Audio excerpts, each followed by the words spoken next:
연예계의 반짝이는 스타였던 황정음. 지붕 뚫고 하이킥으로 전 국민의 사랑을 받았던 그녀가 지금 전혀 다른 이유로 다시 헤드라인을 장식하고 있다. 대중이 기억하는 그녀는 발랄하고 밝은 에너지를 뿜어내는 로코 퀸이자 시북의 블루칩이었다. 그러나 2025년 5월 황정음이라는 이름은 43억 횡령이라는 충격적인 키워드와 함께 등장하며 연예계를 들썩이게 만들었다. 단순한 논란이 아니었다. 기자들의 심층 취재 결과 이번 사건은 연예인이 연루된 재정범죄 중에서도 법조계가 특정 경제범죄가 중 처벌법 적용이 가능하다고 판단할 만큼 중대한 사안이었다.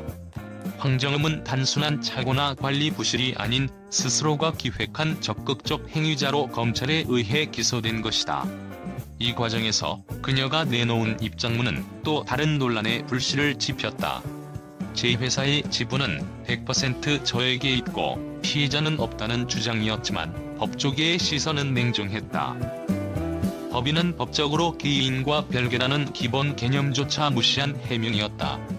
아무리 100% 지분을 가진 개인이라도 법인에 속한 자산을 개인 용도로 무단 유용한 순간 그것은 명백한 범죄가 된다. 그리고 그녀가 행한 일은 단순히 잘못된 판단의 결과라 보기엔 액수가 너무 컸다. 43억 원. 이 금액은 중소기업의 연매출을 뛰어넘는 규모로 대중에게 충격을 안기기에 충분했다. 황정음은 2022년 자신이 운영하는 훈민정음 엔터테인먼트 명의로 받은 회사 대출금 7억 원을 가지급금 명목으로 받아 가상자산에 투자했고 같은 해 12월까지 총 43억 4천여만 원을 횡령한 혐의로 기소됐다. 단순 횡령이 아닌 특정 경제범죄가 중 처벌법이 적용될 수 있는 범죄였다. 이 법은 5억 이상 50억 미만일 경우 3년 이상 유기징역에 처한다. 벌금형은 없다. 이 말은 곧 황정음이 유죄 판결을 받을 경우 실형을 피할 수 없다는 뜻이다. 그러나 그녀는 초범이라는 점을 내세우며 감형 가능성을 타진하고 있다.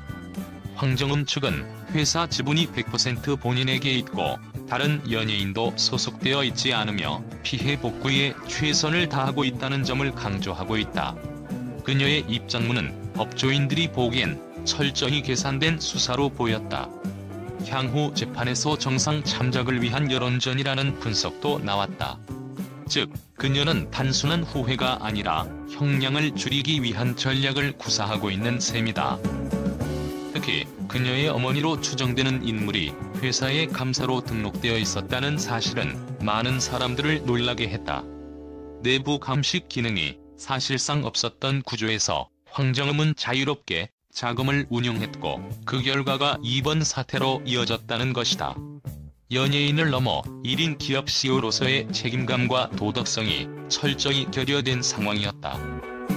한편 황정음의 과거 부동산 거래와 세금 탈루 의혹도 이번 사건과 함께 재조명됐다. 2018년 훈민정음 엔터 명의로 매입한 신사동 상가 건물을 2021년 고가에 매각해 약 50억 원의 시세 차익을 얻었고 이태원 단독주택도 46억 원에 매입한 사실이 알려지며 일반 대중과의 괴리감은 더욱 커졌다. 국세청의 세무조사 결과 상당한 세금이 추징됐다는 점은 그녀의 재산 형성 과정에 대한 불신으로 이어졌다. 사건이 불거진 이후 황정음은 광고와 방송계에서 사실상 퇴출 수순을 밟고 있다. 그녀가 함께 출연했던 CF에서는 그녀의 얼굴만 편집되어 사라졌고 팬들과의 행사도 전면 취소되었다. 특히 지붕 뚫고 하이킥 시절부터 그녀를 좋아했던 팬들은 배신감을 감추지 못하고 있다. 한 누리꾼은 이미 그런 일을 저지른 상태에서 광고까지 찍었다는 건 스스로도 이 사안을 얼마나 가볍게 여겼는지 보여주는 것이라며 분노를 표출했다. 연예계 복귀 가능성에 대해서는 전문가들도 회의적이다. 형사 재판이 진행 중이고 실형 가능성이 높다는 점에서 당분간은 모든 활동이 중단될 수밖에 없다. 심지어 집행유예가 선고되더라도 이미지 타격은 회복이 불가능한 수준이라는 게 업계의 전반적인 분위기다. 법조계 인사 A 변호사는 황정음 씨가 주장하는 감경 사유들이 있다고 해도 액수가 워낙 크고 사건의 성격이 명확하기 때문에 실형 선고를 피하기 어렵다며 연예인이 아닌 일반인이라면 이미 구속됐을 가능성도 높다고 말했다. 또 다른 비 변호사는 감경 요건은 있지만 형량의 판단은 재판부의 재량이다. 반성문이나 피해 회복 노력만으로 모든 걸 덮을 수는 없다고 일침을 가했다.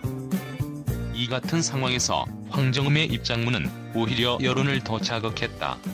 피해자가 없다는 표현이 대중에게는 나는 잘못한 게 없다는 식으로 받아들여졌고 이는 비판을 불렀다. 인터넷 커뮤니티에는 코인 투자하다 실패하면 43억 배 가도 괜찮다는 건가?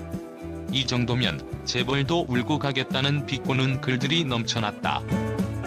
그렇다면 우리는 이 사태를 어떻게 바라봐야 할까? 단순한 연예인의 몰락으로 치부할 수 있을까? 아니면 개인 법인과 연예 활동, 책임과 도덕성의 경계가 흐릿해진 연예계 구조 속에서 필연적으로 일어날 수밖에 없는 구조적 문제의 결과일까? 사실 황정음은 철저히 혼자 힘으로 올라온 스타였다. 아이돌 그룹 슈가로 데뷔한 이후 연기자로 전향해 수많은 실패를 딛고 킬미힐미, 비밀, 그녀는 예뻤다 등 흥행작을 통해 정상에 올랐다. 이런 그녀의 몰락은 많은 팬들에게도 충격이었고 또 아쉬움으로 남았다. 그녀가 보여줬던 노력과 성실함, 그리고 스포트라이트 이면의 고통까지 알고 있는 팬들에게는 이번 사건이 그 어떤 드라마보다 더 아프게 다가올 수밖에 없었다. 하지만 세상은 냉정하다. 법은 감정이 아닌 증거와 판단으로 움직인다. 황정음이 과연 법정에서 어떤 최종 판결을 받게 될지 그리고 그 이후에도 연예인으로서 재기할 수 있을지에 대한 의문은 여전히 남아있다. 대중은 기다리고 있지 않는다. 그녀가 얼마나 깊이 반성하고 얼마나 진심으로 피해 회복에 나서느냐에 따라 비로소 용서라는 단어를 이야기할 수 있을 것이다. 하지만 지금까지의 모습만 놓고 본다면 아직 그 길은 너무도 멀게만 느껴진다. 팬들의 기억 속에 황정음이라는 이름이 연기로 웃음으로 남아있기를 바랐던 많은 사람들에게 이번 사태는 큰 실망이었다. 이제 그녀가 선택할 수 있는 길은 하나뿐이다. 책임 있는 자세로 진심을 다해 고개를 숙이는 것. 그것이 과거의 황정음을 사랑했던 대중에 대한 최소한의 예일 것이다. 돌이켜보면 황정음이라는 배우는 내게 있어 성실함의 아이콘이었다.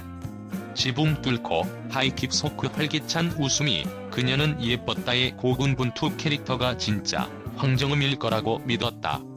그래서 이번 사건이 더 충격이었다. 그녀의 모든 선택과 행동이 잘못되었다는 사실을 부정할 수는 없지만 동시에 인간 황정음의 무너지는 모습에서 안타까움을 감출 수 없었다. 빛나는 무대 뒤에 숨겨진 불안과 욕심, 그리고 잘못된 선택들이 쌓여 만든 이 현실 앞에서 나는 복잡한 감정에 휩싸인다. 그녀가 다시 일어서기 위해 필요한 건 이미지 복원이 아니라 진심 어린 반성과 책임 있는 태도일 것이다. 과거의 황정음을 진심으로 응원했던 한 사람으로서 지금은 그녀의 진심이 대중에게 닿길 바라는 마음뿐이다.